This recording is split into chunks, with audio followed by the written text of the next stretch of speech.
being here this evening. My name is Jody.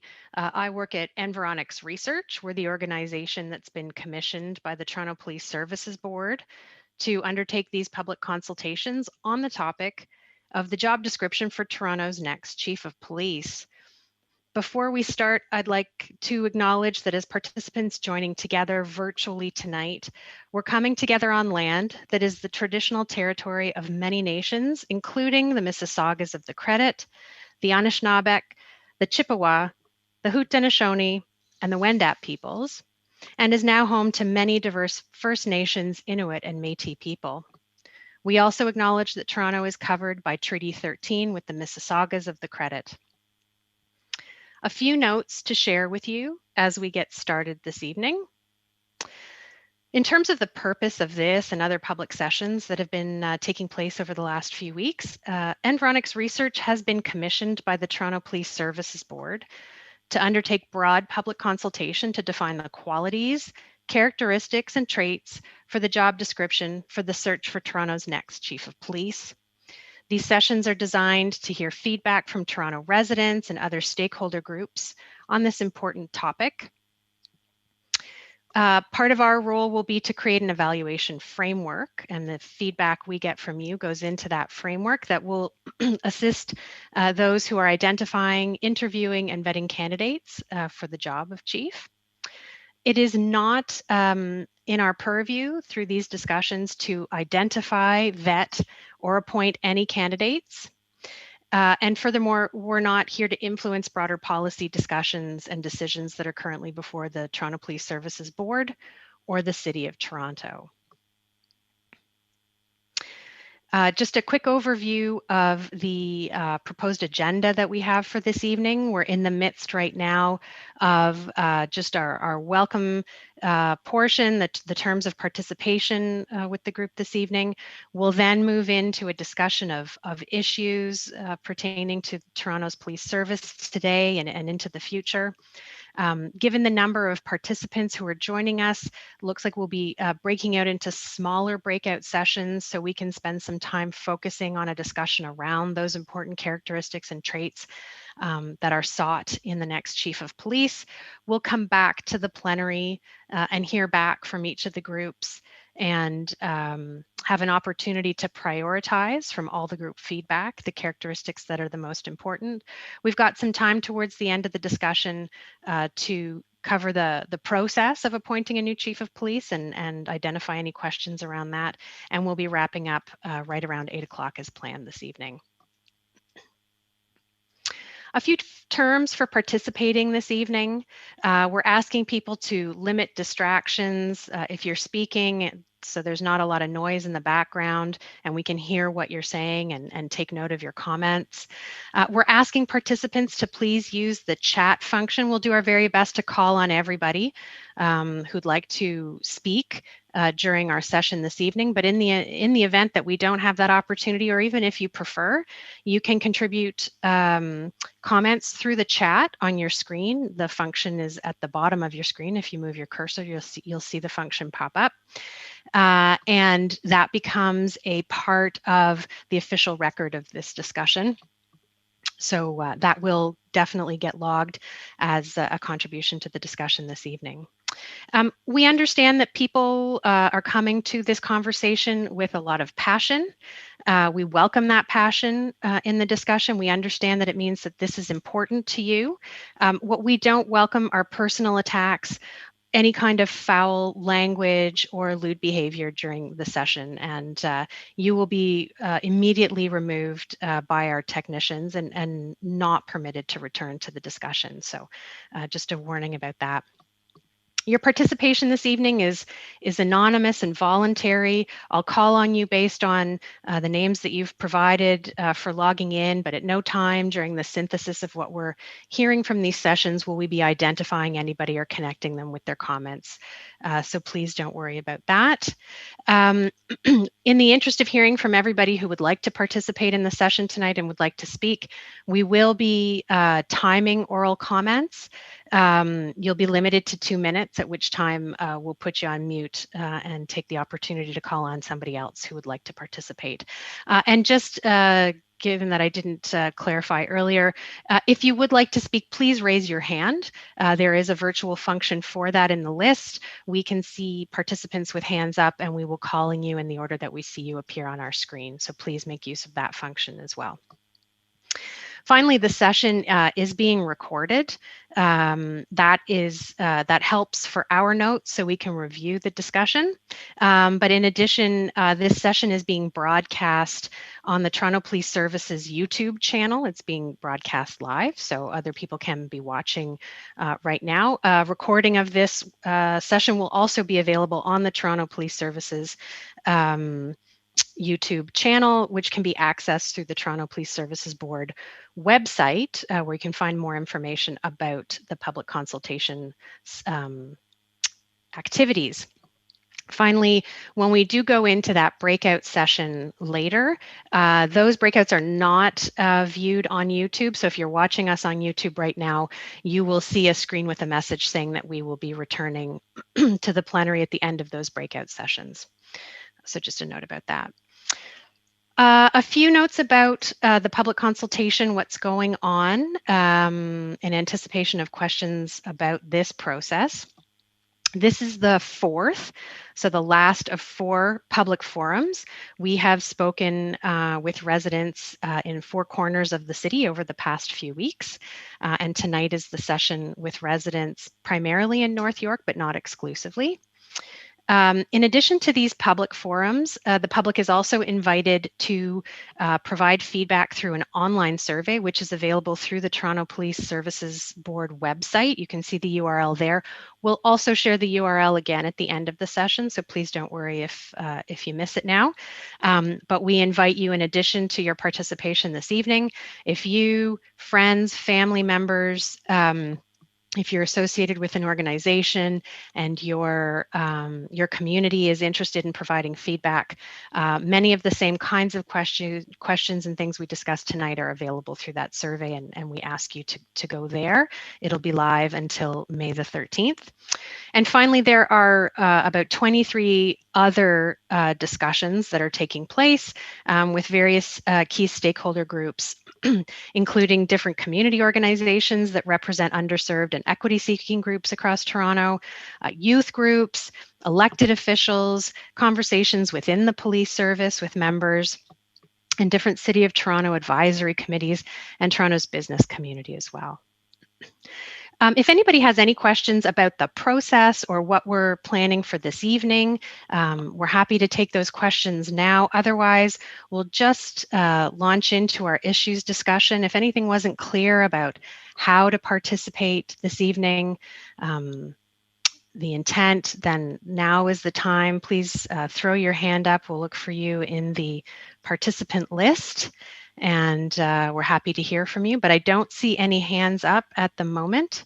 So if that's the case, I'm happy to get us started in our discussion.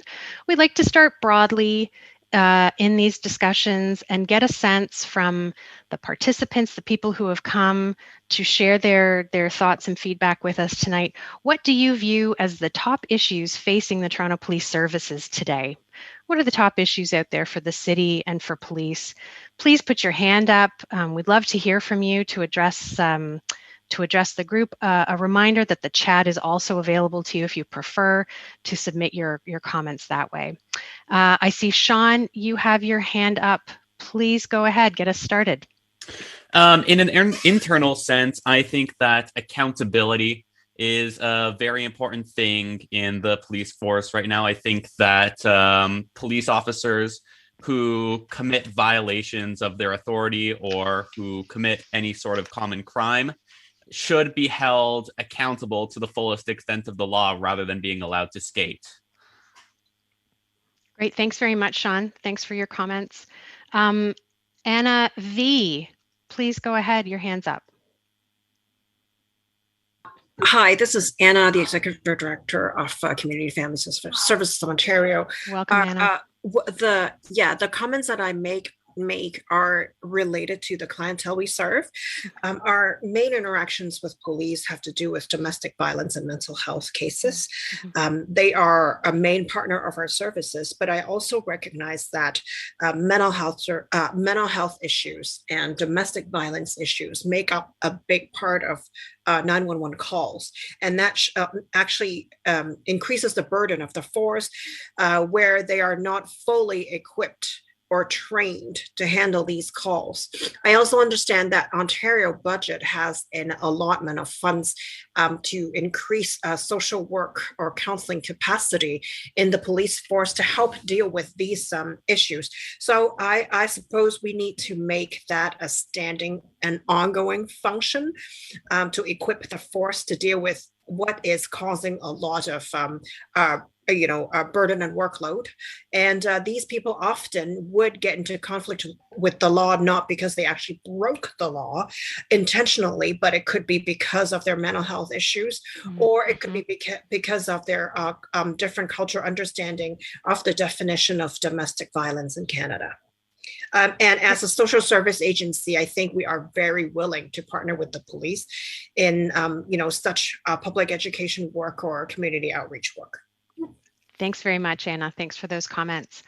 Next, I see Suzelle M. Go ahead, Suzelle. Yes, hi. My concern, due to the community that I represent, is gun violence. I'm very concerned about the rise in numbers of gun violence issues in the community and how these incidents are affecting families and children. We're seeing residents living in fear in regular basis, scared of going for grocery shopping and taking their kids to school. We have a lot of youth that are very concerned about their safety. So we just lost a child, 12-year-old, and our main concern is safety. We want to make sure that we can have safety in our communities and be able to be productive and proactive, but at the same time, trust that safety is going to be there for us. Fantastic. Thank you, Suzelle. Thanks for your comments. Steve, go ahead, Steve. Hi. Well, I think the challenge is the scope of the work that the police services does. And, if you think about, I think they've got 3 million calls for service a year. And according to their open data portal, there's 144,000 of those calls probably relate to crimes. And then there's traffic. We know that 30,000 calls relate to people in crisis, and that's increasing every year. And we also know that Toronto Police Service, like most municipal police services, both in the province and in the country, don't see themselves as being the 24-hour crisis support team, but they become the default because of the absence of a fully funded mental health and addiction system. So I think one of the things that the new chief has to do is to juggle all of those priorities and also by neighborhood. And as I think many people know, the city has embarked on a pilot project to create a more organized civilian response to crisis, and it will be really critical that Toronto Police Service over the next 3 years works collaboratively with the community on that project, as well as uses the advocacy power that both the chief and the board have to make sure that there are substantive investments in non-police services so that police aren't the default. Understood. I think the last. Sorry, Steve, I'm going to have to move on to hear from some other folks. Susan, we'll have a chance to hear from you again, by all means. Hi, my name is Susan Brown, and I think an important issue facing the Toronto Police Services is their organizational culture, and I think investments need to be made in creating a culture of safety, wellness, and belonging. So it's really important. I work in healthcare, and it's really important that as a healthcare organization that we look after our people and create an environment that supports them. They know they matter. They know they belong. Because if we expect our police to look after our community and to partner within the community, we need them to feel safe and well and energized and able to connect in positive terms with members of the community. Great. Thanks very much, Susan. Wesley, I see you next. Go ahead. Go ahead, Wesley.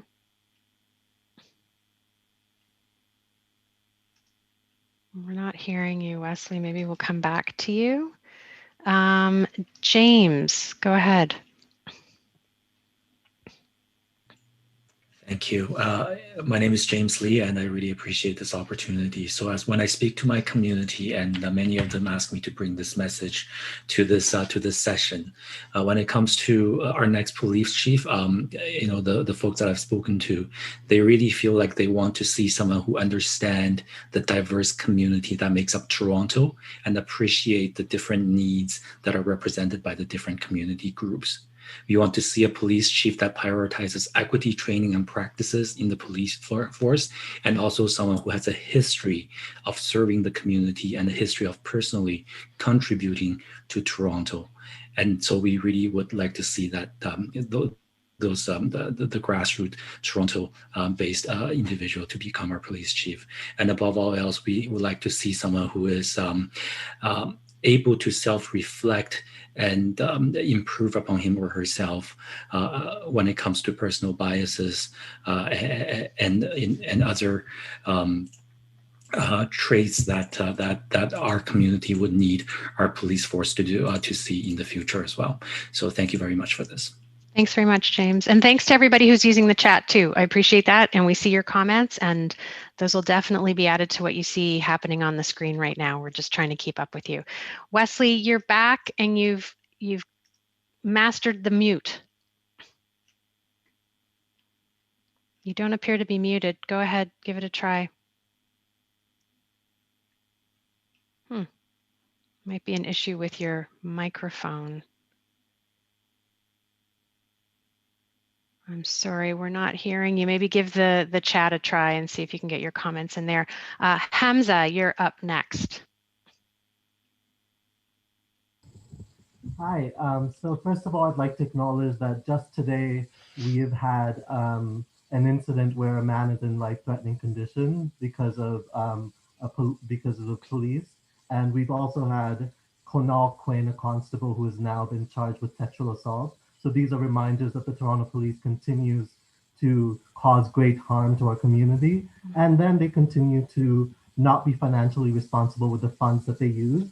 For example, one, they continue to be suspended with pay. This is a horrible practice that is not something that is allowed in most of the provinces of Canada, but I would like the next chief of police to lobby strongly to end this practice so we don't have people who have been suspended with pay for 5 years or more. Secondly, I would also like to end this practice of paid duty where these police officers use public resources like police cars, the gas in the police cars, like their equipment, to go on and do for private purposes. They continue to get overtime, they get paid above their already exorbitant salaries on public resources, and I would like that practice to end. We do not need to be paying them more than they already are being paid. And finally, I'd like them to be more responsible about their privacy. I would like a system in place which ensures that if you are a Toronto police officer, you have a reason for checking the records of any citizen. Whether it's a quarterly process, an annual process, or monthly process, every record check that a police does should be done with a reason and not just because they want to do it. Understood. Thank you. Thanks, Hamza. Thank you for your comments. Anna Kay, go ahead. Hello, everyone. My name is Anna Kay, and I live in the Jane and Finch community. And so my community have always been I've seen a great sense of violence and over policing and so forth. But I think today what I really want to talk about is police, and police. I think it's a practice that needs to be looked into. Police cannot police the police. So when there's wrongdoing, it has to be an outside body that's looking at the conducts of police. Secondly, the budget.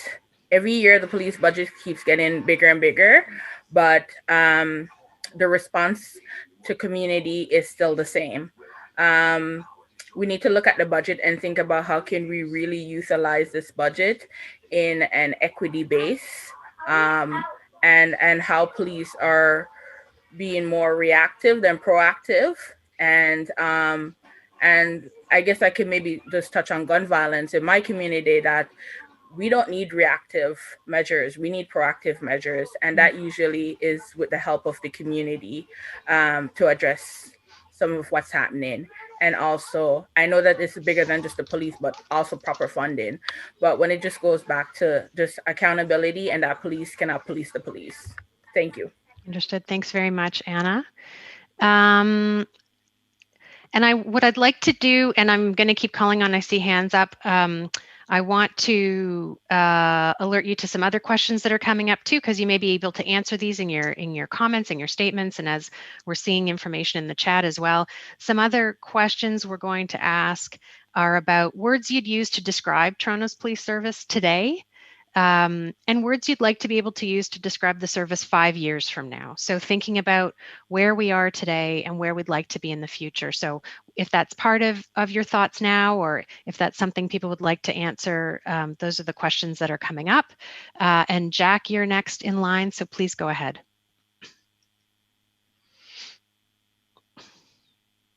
Muted. Hi, I can hear you. Okay. My thinking is that we are addressing the problems that we see more than we are addressing what the sources are. And there's a public perception that police aren't such nice people. But I'd put it to you that anybody who applies for a job as a police officer starts out wanting to serve the public in some way. It's not about a power trip. But there are factors that can change behaviors, not for everybody, but for some. Having this level of authority, there's psychological studies going back to the 70s about how people can do things that they never would expect to be able to do. And the job itself, they're putting their lives at risk.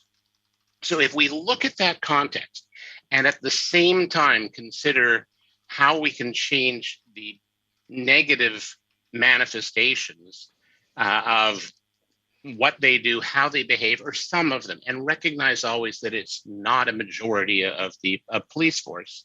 Mm-hmm. I think what we need is a police chief who is a change agent, somebody who can be accepted by the men and women who serve as a leader, as a thought leader for them, and at the same time understand that the militaristic power elements that made sense in a police force in the 1940s and 50s are long since obsolete.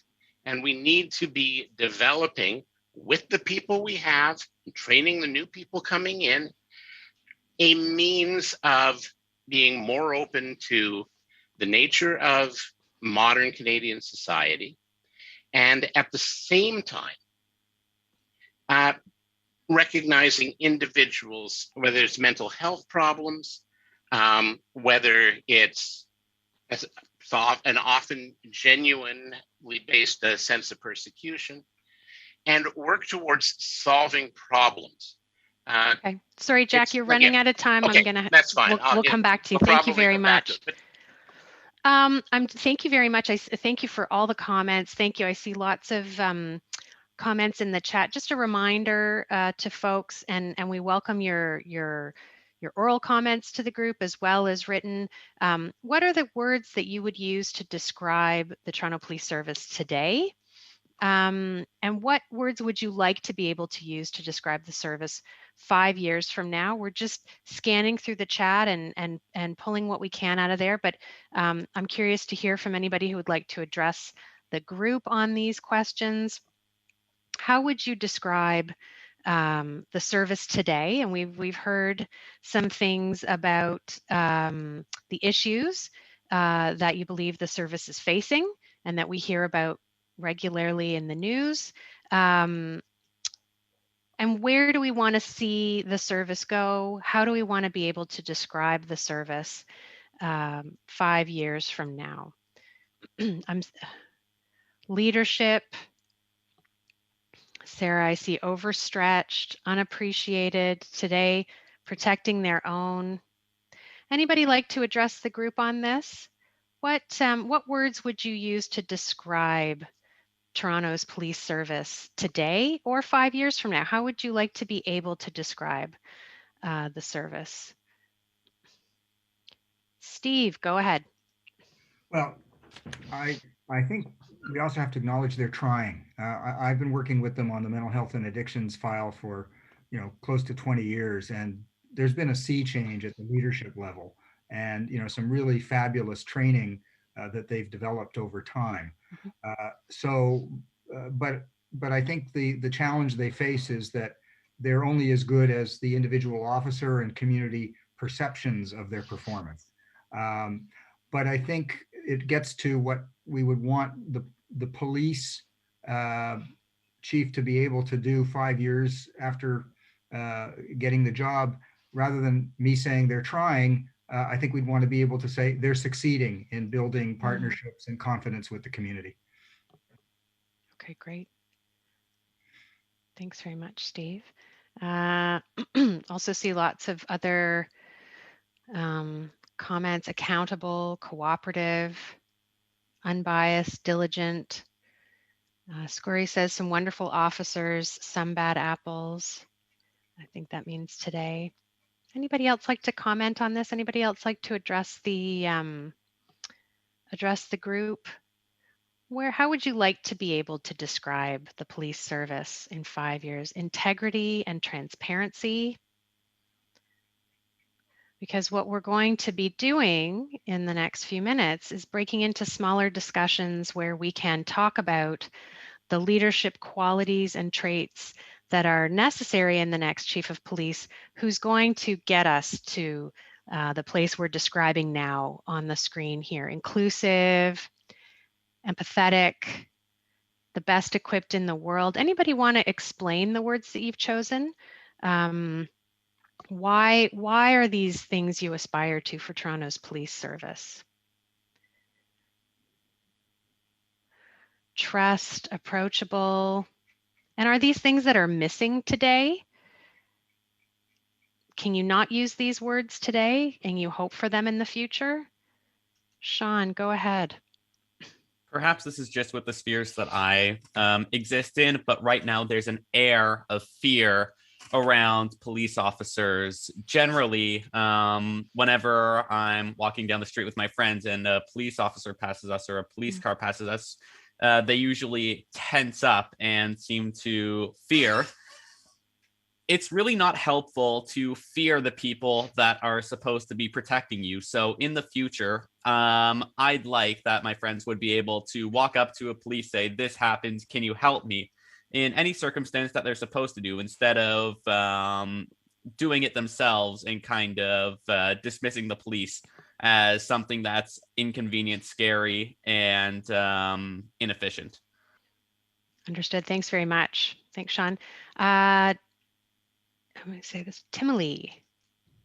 Hi. Yes. Thank you. Hi. Welcome. Correctly. I guess to sort of echo what Sean just said, yeah, I feel that there is a hesitation. And if we look at all of the sort of community postings about what to do in a situation when someone is having a mental health crisis, a lot of the suggested tips is actually not to call the police. So I feel, just to go back to the previous comment, that, I would like to move to a situation where the police wouldn't necessarily be responsible for mental health crisis calls. And, you know, this way it gives them the ability to be more responsive to other situations that would require their training. Mostly because I feel that we definitely need to rethink what role the Toronto Police Service does. Right now, they are definitely overstretched and ill-equipped to handle the vast amount of calls that come their way. Thank you. Understood. Thank you. Thanks very much. Anna, go ahead. Oh, Anna, I think did you? Sorry, yes, I wanted to say, qualify the words of integrity and transparency. Mm-hmm. I'm not saying that they don't have this right now. I am more thinking about the use of body equipped camera, right? And the data that is supposed to be held by one party. We don't want the Toronto police to be seen as some, the police force used by a government, for, police state type of ruling or governance, right? So if I actually provided extensive comments in their use of body-worn cameras. And basically what I wanted to say was, if this is to be implemented in a more, widespread manner, we need to make sure that the data is not owned by the police, because the data is going to be used for court and crime investigation purposes. The police should be the same level of stakeholders as people being filmed within those cameras. They should have a very quick and direct way to request to use, or almost a standing and a default way to request to use, but they should not own the data, i.e. We don't want to run into situations where files are deleted because they were detrimental to the case of one side versus the other, nor do we want perception of such that police had such data because they were wearing cameras, and therefore they hold the ownership of the data and are able to doctor evidence because they're the owner. Thank you, Anna. Okay, thank you. I'm going to keep, so that was Anna V, and now Anna K. Please go ahead. Yes, I think a lot of people, maybe especially Indigenous and Black and Brown bodies, I've never had a very good interactions or experience with police. I remember 5 years ago, my nephew saw a police officer and he had just simply said hello to him. And he said to him, "Why do you keep killing us?" And that, to me, my nephew was 6 years old at that moment. And I will always remember that, because this was when a lot of shooting was happening in the States with police and Black and Brown bodies over simple traffic stop.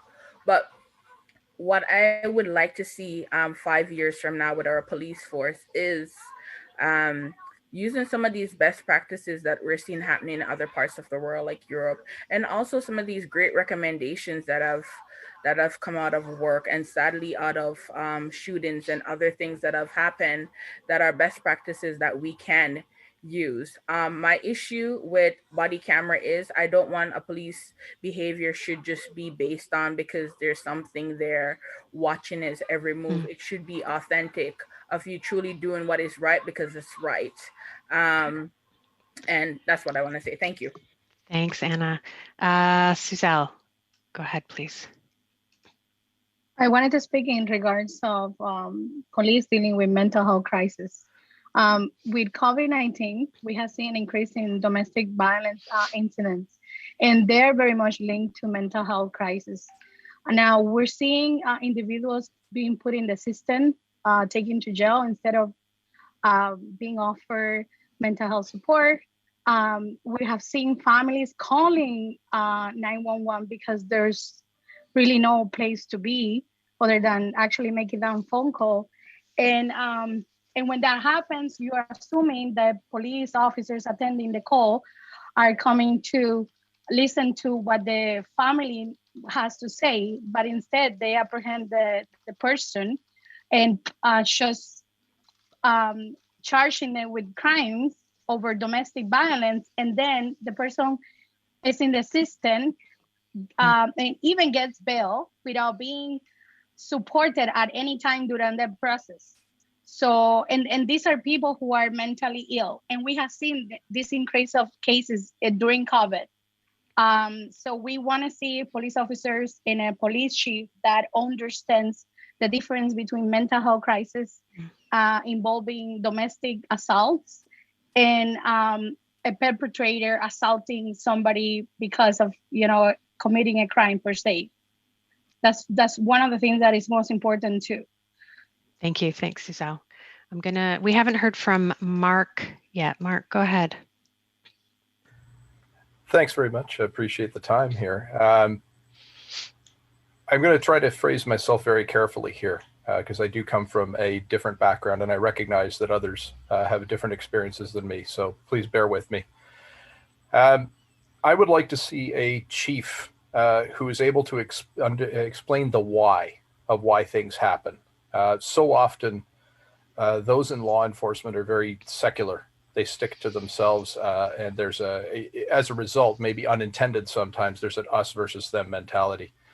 It would be really helpful, not just for the chief, but for the entire TPS going forward, to be able to alleviate a lot of these community concerns that do stem from not understanding the law enforcement practice. For example, there's a lot of blame directed towards cops when it is, in fact, lawmakers that put the police in those situations and give them no choice.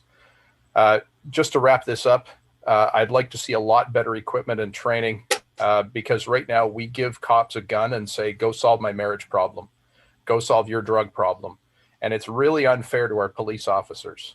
And those who are concerned about budget, I might submit we get what we pay for. In the end, you have to invest significant money in training.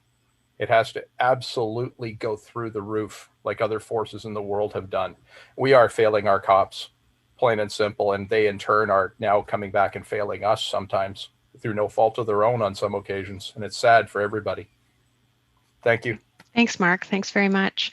I'm going to take Susan, and then I'm going to move us into the breakout rooms because we are starting to talk about those qualities and characteristics of a chief, and that'll lend itself really well to those smaller discussions where more people will have an opportunity to talk. So Susan, why don't you finish us up in this part of the plenary, and then our tech folks are we'll have a little bit of information on a slide, and then our tech folks will move us into breakout rooms virtually. Go ahead. Sure.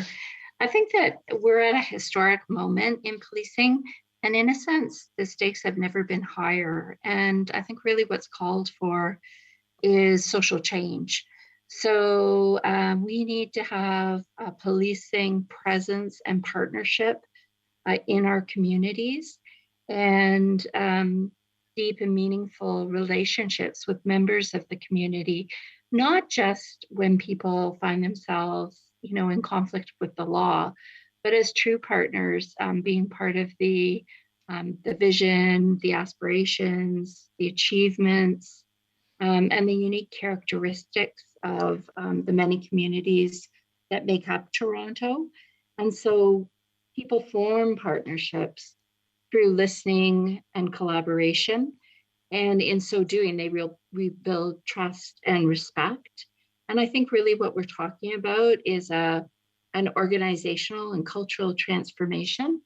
And that's going to require really innovative, humanistic, modest leadership. And it's a really transformational role, and a leader that probably has a profile that's quite different from some of the police leadership leaders that we've had in the past. Okay, thank you very much, Susan. And I see your hand up. I'm going to make a note to come back when we revisit the plenary. I'm keeping an eye on time. I want to make sure everybody has enough time in the smaller groups to to talk more about these leadership characteristics. Like I said, we're going to go into the breakout sessions. It's all going to happen virtually, so you don't need to do anything. You don't need to touch anything. When you get there, you will meet a facilitator. Victoria and Derek will be our facilitators this evening, and we'll spend about a half an hour together talking specifically about characteristics and the traits and the type of leadership required to get us from where we are now to where we envision or where we'd like to see the police service 5 years from now. Just a reminder that the terms of engagement, using chat, being respectful of each other, time limits, things like that will also apply in the breakout rooms. That doesn't seem to be an issue, but please do just keep that in mind. And with that, I think, have I shared everything that we need to share in the plenary? I'm just checking about whether you'll also get in the breakout rooms a bit of a kind of grounding in what the role of the chief of police is, what it involves from a very just kind of foundational standpoint, so we can talk about the leadership traits that are going to help execute on that role. So with that, I'm going to ask our tech folks to move us into the chat rooms, and we'll see everybody back here in about a half an hour.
Hi, everyone. I think we're just coming back from our breakout rooms, so we'll just give everybody another minute to get here. I hope those were good conversations in the breakout rooms. Ours certainly was very animated. So the idea now is that the facilitators from both groups will report back and we'll take stock of some of the main themes of the qualities and characteristics that were heard during the discussions. And then we're going to create a poll and we're going to ask people to vote and see how we prioritize these. Your voting is completely anonymous. And individual to you based on what you see in the list. And when we see what comes back, we'll have a few minutes to talk about what we saw in terms of priorities, and then save the closing moments of the evening to talk a little bit about the process and find out what questions, if any, folks have, and what's important to share with the public. So Victoria, I'm inclined to ask you to go first, only because I was in Derek's group and I heard that feedback. So I'm curious to hear what went on in your discussion group. For sure. So we had really great discussion, and we came down to 4 main qualities and characteristics. And I guess the important thing to note that we discussed is that all of these are reliant on each other. So isolated, it might not make as much sense, or it might not be as effective unless these are all traits that are combined. So we're going to start with someone who is, the term that we landed on was a servant leader. So the meaning of that was that this is someone who serves the Toronto Police Services, serves the community, and then leads by example in that sort of behavior and mentality. It was also expressed in different ways that it's important this person has lived experience.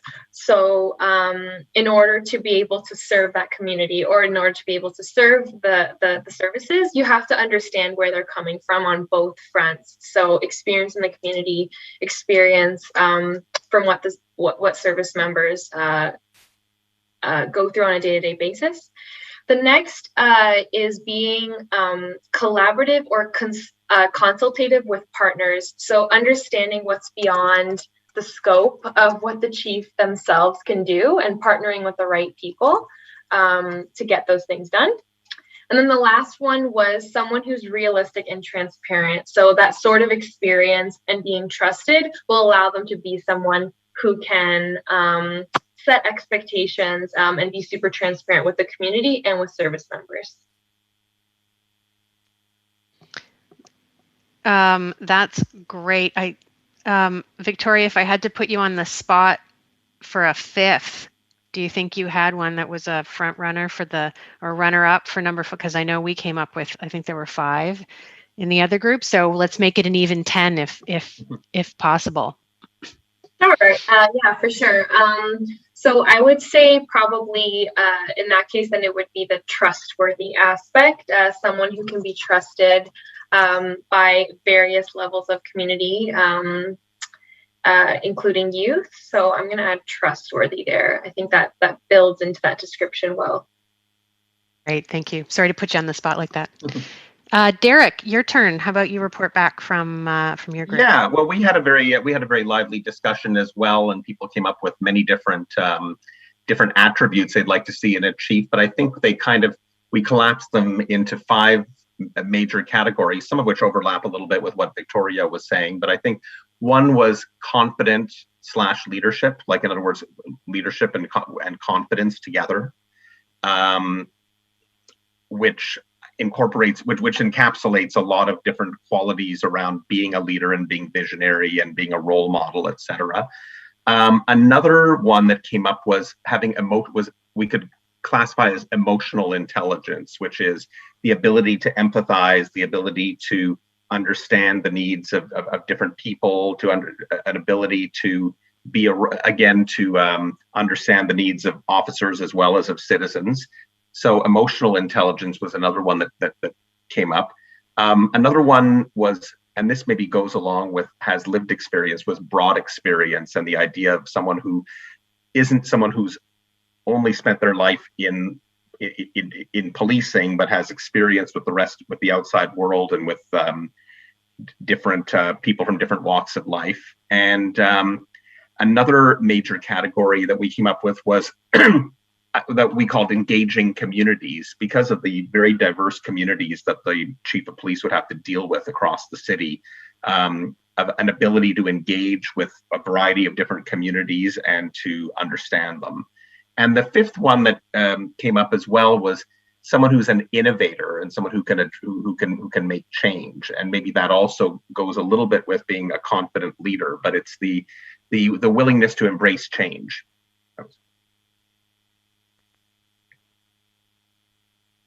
Sorry, now I'm on mute.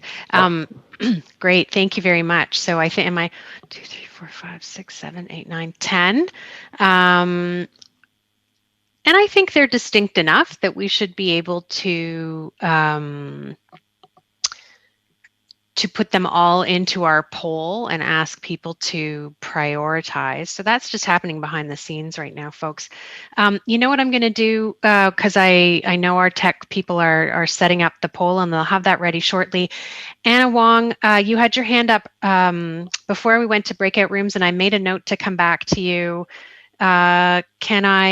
Whatever your comment was, can I give you that chance now to address the group, and then we'll have our poll ready to go? Sorry, I had just forgotten to put it down, so I'm okay. Oh, okay. Thank you. Sorry about that. I made a note to come back to. Okay, so if that's the case, then it looks like our poll is ready. So if you look on your screen, the poll should show up in front of you now. So what we're going to ask you to do is to select your top. I'm going to ask you to limit it to 3. We know that all of these are important, and I think it's fair to say that in each of the groups, everybody advocated passionately for these characteristics, and they're all noted certainly in our notes, and they'll appear in the synthesis from all these groups. But we're going to ask you to make the hard decision of selecting 3, up to 3, that are your top priorities in terms of the next chief of police, and what those who are evaluating candidates should be looking for, should be listening for, when they are interviewing candidates. So I'm just watching the numbers. We'll give it a couple of minutes to make sure everybody gets a chance to consider these and to make your selections. We've got just shy of a minute. We're looking for another 8 people or so to log in. We'll get a chance to see on the screen what came up as our top selections in this activity. And of course, these results are being aggregated with similar activities that we're undertaking in other discussions, things we heard in the other 3 public forums like this. We've got another few minutes, about 15 seconds left. If anybody's still considering putting in their vote, what are your top 3 priorities when it comes to the qualities and characteristics that the board is going to be looking for in candidates for Toronto's next chief of police? So we've hit 2 minutes. It looks as though we may have heard from everybody who's inclined to vote. Sorry, Wesley, we can't pick all of the above. That's the hard part about this activity, is that we realize these are all important, and we're just asking people to choose from those. All right, so let's close the voting then and have a look at what's come out on top. So confident leadership. Just about half of everybody in the group chose that as a quality that we're looking for. Other popular results in being able to engage with community, so engaging with communities. Emotional intelligence, also an important characteristic according to our group tonight. And then after that, we see the servant leader was another characteristic that came up on the screen. So, and Victoria is keeping a note of those. Anybody want to comment on or any comments or reflections or thoughts about what's come out at the top of our voting this evening? What this says about what we're looking for in the next chief of police? Do these qualities and characteristics align with what we talked about earlier in terms of where this group sees the police service as needing to go in the future, as addressing the issues that are in front of the service right now? Are these the qualities that are going to get us there? Steve, you got your hand up. Go ahead. You there, Steve? Yeah. So, I think the innovation piece cuts back to some comments made in the first plenary about, what's best practice. Mm-hmm. I think it'll be important for the new chief to be able to look at, of the police forces in North America and perhaps in Europe, who are punching above their weight. And are best in class, and which of the innovative things they're doing should we be thinking about potentially doing here in Toronto? Okay, great. Thank you very much. Anybody else? Any comments or reflections? Are these the qualities that are going to address the issues that are going to lead the service to the vision that we have for the future that's going to get us there? Yes, Suzelle, how do you feel about these leadership qualities here? I feel good, but I'm going to mention the same thing I mentioned in my group because I think it's really important. A chief of police has to be knowledgeable about policy making because they have to deal with municipal policies, provincial policies, as well as federal. And if we're going to talk about changing or addressing issues when it comes to policing and training, and many other discussions about policies, it's important that this person understands and is knowledgeable about these policies, so they can bring the discussions to the table at the pertinent time, and also find flaws on these policies that can be affecting policing and affecting the residents of Toronto that they're serving as well. So we have to find a balance, and we have to make sure that person has that knowledge. Okay, thank you very much, Suzelle. I see comments about Norm again. I don't see the name up, or sorry, a hand up in the, and I can ask to unmute, but unless Norm unmutes himself, I'm afraid we're unable to hear. Hello. Oh, you're still muted, Norm. Is your phone muted? I'm sorry, we're not able to hear you. I'm just...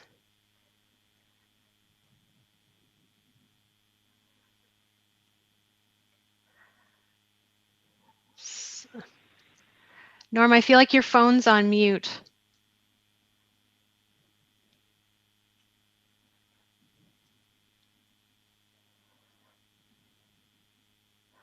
I don't know why we're not able to hear you.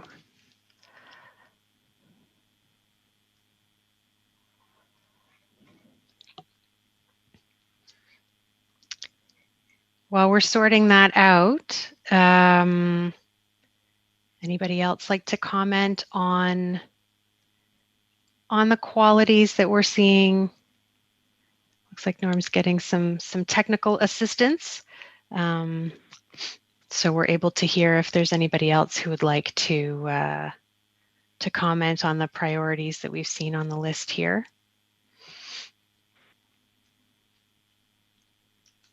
Wesley, go ahead. My all of the above comment. It is a tough job that requires a lot of skills. One of the things that is coming through really clearly in these sessions is there is a lot of anger, and there are problems, and there has to be a willingness to deal with them, not just to protect, but to really address the problems. And the solutions may not be what the people on this call think they are, not what I think they are, but to fully acknowledge the problems. It's going to be a really important characteristic. Okay, thanks, Wesley. Maybe what we'll do in the interim, and we're not going to lose hope that we'll get to hear from Norm. We'll keep working on those technical issues on that end. We're trying to reach out to him with a message to see if we're able to sort it out. But what I'd like to do in the interim is talk a little bit about the process that is currently underway to appoint a new chief of police. Sorry, Norm, can we hear you now? I know. Can you hear me? Yes, there you are. Great. Oh, okay. Yes. Well, thank you. Part of it, what I'm talking about, I think most of the people seem to have agreed on anyway here, in terms of the chief having strong leadership qualities. And I would just like to add, part of my experience is, my background is that I'm a former chairman of the Toronto Police Service, so I've had experience of picking chiefs. And but another thing is the chief really needs to have good communicative skills. He has to be able to communicate well with, or he or she, with members of the service and the public. And I think one of the suggestions I was from Mark that the chief explain things as to why things happen. Because let's face it, when you get 2,000 calls a day that you're dispatched to, you're going to have, and these are all problem calls. So you're going to get some unfortunate outcomes from time to time, not necessarily serious ones, but from time to time there's going to be, problematic situations that police have to deal with. And so it's quite important to be able to explain why things happen the way they did. And also the chief really has to know the senior officer command. He has to be able to know who to pick for the right, put the right pegs in the right holes. Who has the absolute things better than others, and get this all the way down to the entire service. You have to also, a lot of people will not understand, but there are some addresses which get about 10, 12 calls a day for problems. And, when a police officer keeps on going back to the same place all the time and dealing with the same problem, when I'm talking about it could be a group home, it could be a large apartment complex where there's a lot of antisocial activities taking place. You start developing perhaps maybe bias is too strong a word, but in some cases it might be a bias, and be some of the people that you have to keep addressing all the time because of their antisocial attitudes. Mm-hmm. Norm, I'm just going to alert you to we've got a, and I want to welcome you to re-enter the conversation, but I just want to make sure we have a time limit for people's participation. So I'll give you a 20-second warning there before I'll keep moving the conversation. The chief also has to have a good knowledge of the environment of Toronto, and that means knowing the different social groups, the cultural groups that have the city. So those are some of the, I think, main points that I would be addressing here. Thank you very much, Norm. I'm glad we got the mute sorted out, and please stick with us. As mentioned, I just wanted to shed a little light on the process that's underway right now in terms of appointing the next chief of police, and invite any kinds of questions or points of clarification from this group. Understand what's important for the public to know in terms of this process and what's going on and what's coming up next. So based on this very simple diagram that's on the screen, we're in phase 1 right now. We're the firm that's working with the board. We're consulting, as I indicated early on in this meeting, with with the public, with different stakeholder groups, to make sure we clearly define the qualities and the characteristics that the city's looking for in the next chief. Once that framework has been established, that gets shared with an executive search firm that has also been designated by the board, who will then take those qualities and characteristics and the roles that we talked about earlier and search for qualified candidates out there in the universe of candidates. Anybody interested who meets the criteria will be invited to apply and to be considered in this process. And then it will be the role of the board to shortlist candidates from those applications, to conduct interviews with the candidates to determine their suitability for the role, and ultimately appoint the successful candidate to the role. So that's the process that we're in right now, and it will continue to unfold over the next few weeks and months. So based on what I've clarified there, I'm curious to understand from this group, is there anything else that you want to know about this? What is what's important for you to know? What would you like to know? What, if anything, should be shared with the public? What is what's important for the public to, is any of this important for the public? And why do you say that? So whether it's in the chat, or again asking folks to put their hands up, Timely, go ahead.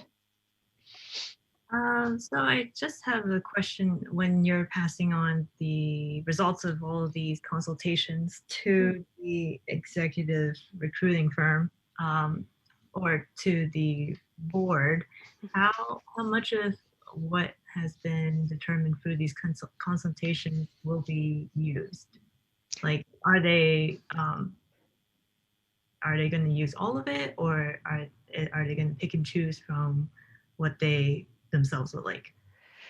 Well, we will, these consultations are designed for the purpose of creating that job description. And so the things that come out of these activities and are identified as the priorities across the various discussions are the things that will become the priorities in that job description. Okay, thank you. Okay, thanks, Timothy. Steve, go ahead. Yeah, one of the things that didn't come up in our discussions, and I just wanted to make sure it was recorded somewhere, I mean, I did put it in the chat, is the ability to manage a large and complex organization in a large and complex community. I mean, experience doing that, I think, is going to be very, very critical. You know, if you're the police chief in Saskatoon, I'm not sure, you know, or Antigonish, Nova Scotia, I'm not sure how that fits with Toronto. So I just wanted to table that. And I guess the final point would be, when the executive search firms are engaged, often when they go out to look for candidates and they post an ad, there's an executive brief about the state of the organization and what the organization is looking for in the job. I wonder whether it would be, I think it would be a good thing to make the executive brief that they use for recruitment public and post it on the TPS website so that the public can see, after due consideration, you know, here's where the board landed, here's what we're looking for in the chief, here's our sense of the strengths and weaknesses of the current Toronto Police Services organization. Okay. Thanks very much, Steve. I'm looking in the chat. Colleen, I see, have you talked to the police themselves? Those conversations are pending. There will be similar sessions to these held with members. All members are invited to attend, as well as some of the different networks within the service that represent different groups, whether it's equity-seeking groups, women, other communities within the police services. So yes, everybody is invited to be part of this process. Mark. I don't want to turn this into an American Idol kind of thing, but I would like to see the candidates' bios published extensively. I'd like to see a lot about them, and I'm not sure where that fits in. Why is that, Mark? What should be shared? The ability for the public to be able to give their feedback on candidates and where they've been from. The comment about Antigonish, for example, was magic. That was excellent. You know, do I want a police chief that's only been the chief in Antigonish? You know, possibly not. Mm-hmm. What sort of big city experience do they have? Do they have experience relating to the questions that have come up in sessions like this? because these are all concerns, and no matter what people feel about the validity of any of the concerns on any front, they are concerns and therefore valid and have to be addressed. So does that chief have that ability? There used to be a spot on CP24 called The Chief. I know Chief Saunders was on there a few times. I knew Chief Blair was constantly on there, maybe a foreshadowing of his political ambitions. But those were helpful. It was nice to see what the chief's thinking, and it would be really nice to see what the candidates for chief were thinking. Peter Slowly had a heck of a Facebook presence, and he used to tell us all the time what he was thinking about certain policies and what he wanted to do. And I thought that was absolutely stellar. When you talk about transparency, it doesn't get any better than from the horse's mouth, so to speak. Got it. Thanks, Mark. Hamza.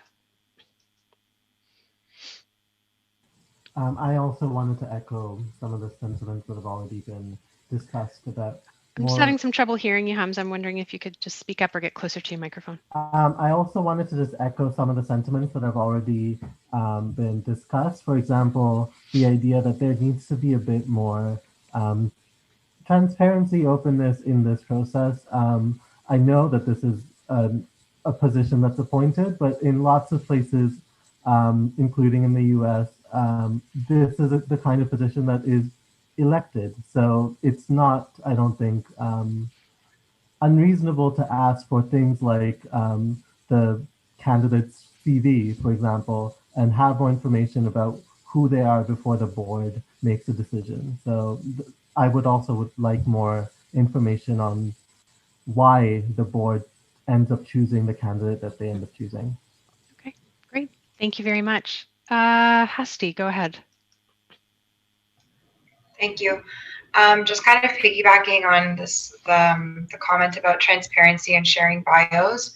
I would say that the entire process being shared in terms of the stages that were shared with us, not just limiting to the candidate bios, but the process, where they are in it, the timelines, like even establishing a standalone website just for the public to be able to give feedback throughout the process, making it interactive and not just publishing the information, but maybe even having like a mailbox or something where people can give feedback in real time as this process continues. Just given all of the issues that have been going on, I think full transparency of the entire process, not just specific aspects of it, would be appreciated. Okay, understood. Thank you. And there is, just so everybody knows, there is on the Toronto Police Services Board website, so tpsb.ca, there is a tab for, and Victoria's grabbing it there. Maybe we can throw it into the chat too if that's of interest. There is a tab about this consultation, so there is information available there, as well as the survey we talked about. So in partial response to you, Hasti, but not in full response, obviously, but people can go there and find information. Suzelle, go ahead. Adding to Hansang and Mark on the bio, I would like to see information about political ties to particular political parties, because why is that important? I want to.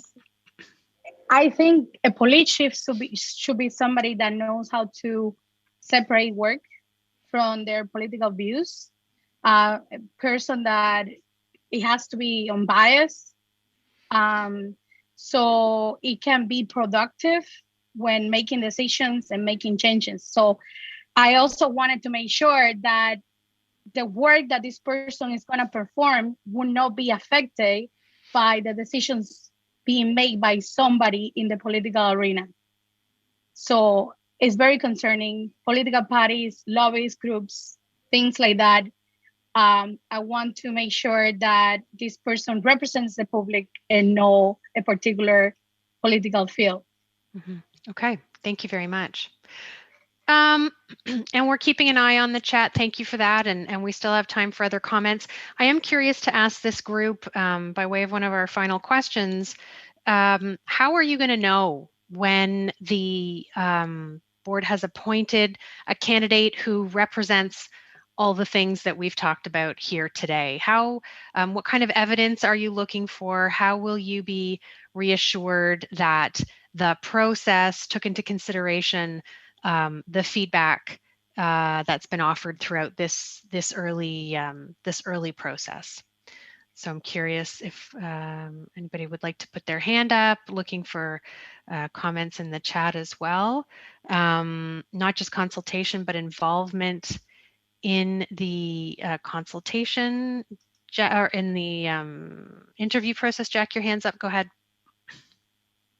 I can't recall what police force uses the slogan "Deeds Speak," but it seems to me talk is cheap. A smart individual, male or female, can get up in front of the cameras after they've taken the job and say all the things that will push all of our collective buttons very happily. The challenge will be, and let's just pick an arbitrary time, the first year, as to what actually changes. And a lot of the change that could take place that could be really valuable will be beneath the hood. We won't see it. It'll manifest itself one point or another.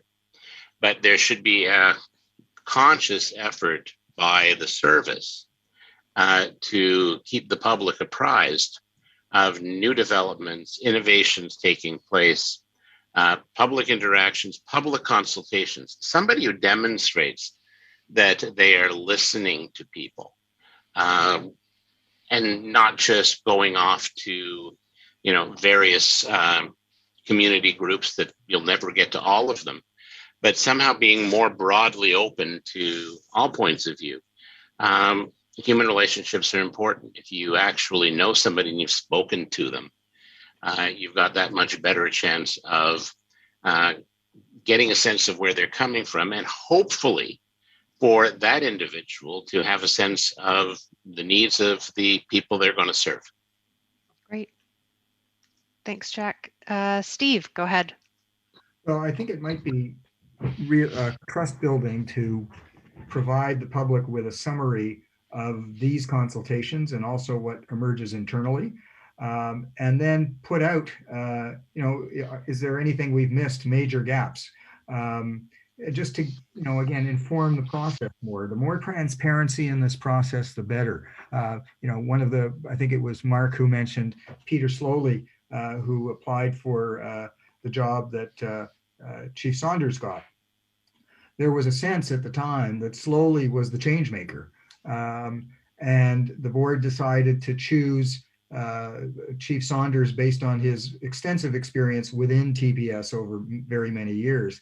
So it'd be really important, I think, to get a sense of where the Toronto Police Service Board is after this process. What are they looking for? And so for them to be able to say, well, we heard both internal and stakeholders, and here's what we've come up with, and here's what we're going to do, and here's the executive brief, and here's the process from here on in. And that in itself would be confidence building, because even if people, don't agree with everything, at least they're going to say, well, they've been transparent about it, and then hopefully they'll trust the process. Okay, great. Thanks very much, Steve. We still have a few moments left for any comments, whether it's about this, knowing how the public will know. And I've seen a few comments in the chat and certainly heard maybe this is something that we are able to assess after time, some sort of demonstration over time and evaluation of the new chief, quarterly meetings. I saw Deborah put in the chat. I'm also curious, as we're getting ready to wrap up, any kind of advice this group has for the Toronto Police Services Board as they're wading into this really important process. Any words of advice you'd like to share, and we'll keep track of that as well. Mark, you've got your hands up. Yeah, as far as advice goes, and this is certainly not going to be popular, and I do apologize. I have no problem wearing the hair shirt here, though. Don't try to be all things to all people, please. That's where you wind up with a disaster. We need a chief. We need a chief who has tremendous abilities to lead. Don't try to pigeonhole them and make them solve all the problems in the world. Second piece of advice, if I may, and maybe Mr. Gardner might be better to speak to this than me because I don't have any experience in the halls of power. The chief has to be able to speak truth to power. That's something that hasn't happened in the past. I'll refer you back to Minister Blair, who, departure, we'll leave that alone. To Peter Slowly again, we're good candidates who have had the temerity, I'll say, to raise their voice. We're ad summum bonum gone all of a sudden from the service. So I really do need a chief that has the freedom, the mandate, because we have been going through a succession of chiefs that haven't been given that ability to be able to say, no, look, this is what's good in policing. This is what we're doing. And as far as how to know somebody who's most qualified, experience. I want to see somebody who's moved the needle at their old job. Somebody who has embraced a couple of alternative measures. York Region is continuously innovative. Ottawa Police Service, funny enough, they do happen to have a new chief who I might have mentioned once or twice. Thank you very much for putting up with me. I got a few very strong opinions there, and that last one is sure to ruffle a few feathers, which I'm okay with. Thanks. Thanks, Mark. Thanks for sharing. Colleen, your hand is up. Go ahead. I think to begin with, I'd like to thank you very much for the opportunity. I think it's been tremendous. It's been great for me to sit and listen to other people and other people's perspectives. I think it's just, we know we have to move forward. We know we need change. If I could say anything to the Police Services Board, I would tell them that this job description is just too damn big and they need to change it. It is, no one person can do what they are asking for. It's insanity. And they need to break it up into some smaller components. You have to focus on what's really critical. So what is really, really critical right now in our community? And that's what has to take place. But this is such a huge profile of jobs, and what you're asking from one person is almost more than is humanly possible. So I'm not sure we're ever going to be happy with somebody because they'll never be able to do it all. So I would tell them to take a look at the job description and just, there needs to be, there's so much, there's no I in team. And there's a reason for that, because the more people you have at the table having these kinds of discussions, the more you learn and the more you can do. So I just think that's one of the things that needs to be taken into consideration. But thank you so much for letting us participate. It's really been great. Thanks. Thanks, Colleen. Thank you for your comments. Thanks for spending your time with us this evening. Suzelle, go ahead. I want to, it's like Colleen read my mind. I was going to touch base on that. I have a saying that says, delegate responsibility where responsibility needs to be delegated. I think the job description itself is huge. And we have to make sure that we don't put all the responsibility on police and take the responsibility on other areas and institutions, and also politicians. So the police chief should be able to deal with the law enforcement piece, also with the challenges of the communities and the residents that they're serving, but delegate some of the responsibility that they're putting on them, on him, to the person or the people that have to be, that are responsible actually for those issues. One of the things that we used to see with former Chief Bill Blair was that he would go on the media and said, this is not our issue. This is an issue for so and so and so. He had no problem calling out people and saying, this is your responsibility. You're putting too much on us. We're not social workers. We're not, we're not here to do your job. You need to change policies. You need to support your communities as well. So we have to make sure that that person is able to call politicians up and institutions and demand the support that is needed for communities to drive. Great, thank you, Suzelle. I saw a note, Norm, your hand is up again. Do you want to give a try to unmuting yourself? Yeah, can you hear me now? Perfect. Okay. We got it just in time. Okay, thanks. Well, the thing is that the chief is the chief, and there is delegation down because there's four deputy chiefs of police. So they have responsibilities in each of their silos. And again, from each of those silos, there are other divisions and parts of the service that report back up to them. So, but the big thing with the chief is the policy issues. And the other thing the board really must know is the background of some of the candidates, because some of them have some baggage, and it may be very nice, that they get good exposure in a lot of other areas, but they have some bad baggage that can come out at a later date that might not make them look so good if they were ever appointed a chief, and it could affect morale. And morale is extremely important. If you don't have good morale, then it will reflect itself. We see what's going on in the United States today, and police, they don't know if they're going to make the right. If they do the right thing, they don't know if they're going to get blamed for doing what is right. And the same thing is happening here sometimes when police get criticized to a point where it's not reasonable. So the board really must have a good understanding of the background of these individuals. And in terms of, I did put it on the chat, but it's hard for, say, a chief in a reasonably large police department to apply for Toronto, and if he or she doesn't get the job, it could affect morale back in his own department. So his or her back the department. So getting say a resume on all these broad spectrum candidates is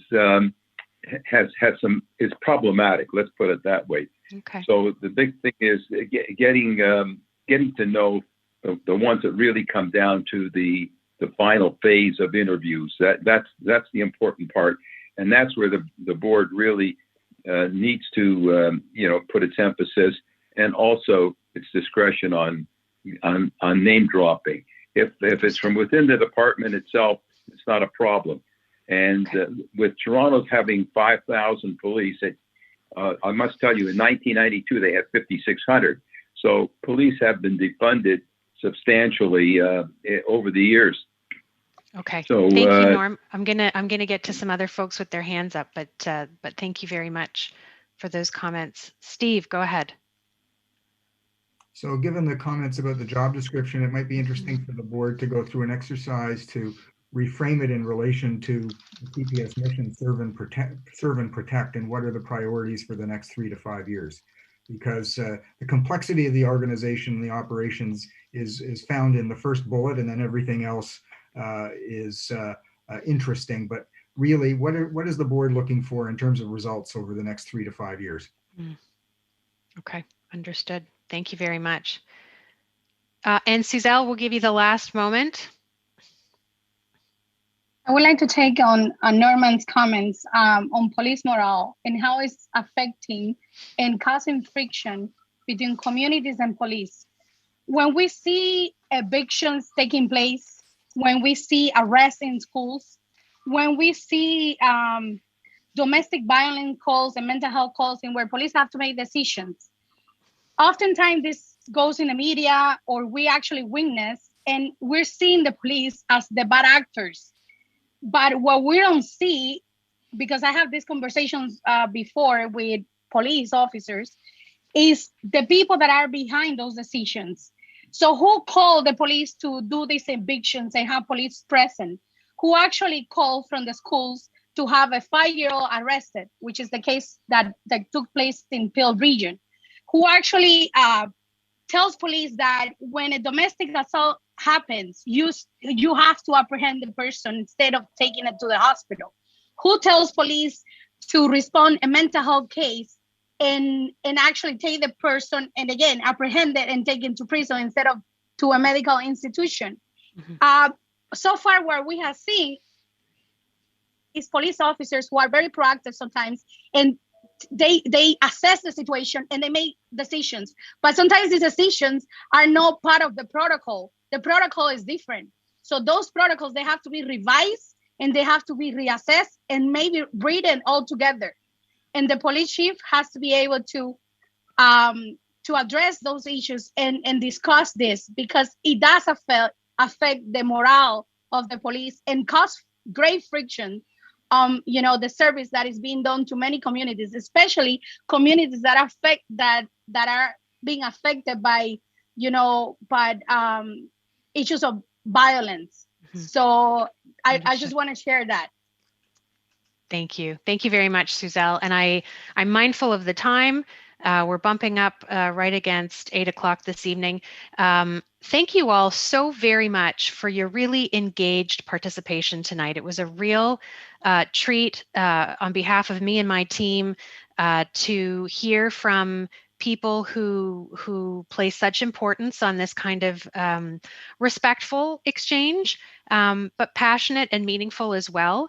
I want you to know that your comments are in good hands with us as we synthesize everything that we're hearing from others across the city who are being part of this important process. As mentioned earlier, there is a survey if you have more to contribute. It sounds tonight like lots of people still have many more things to contribute as well. To share the survey within your communities and your networks, and having those people contribute their perspectives to this important process as well. So the survey is where we can do that. The URL for the survey is on the screen right now. It will be live until May 13th. Again, the recording from this session and the other public forums are available. If you go to the TPSB, that same consultation and publications link in the chief consultation, the recordings are there, as well as on the Toronto Police Services YouTube channel. And I want to bid you all a wonderful evening. Stay safe, stay healthy, and thank you again so much for your great and engaged participation tonight. Wishing everybody a great evening. Thanks again.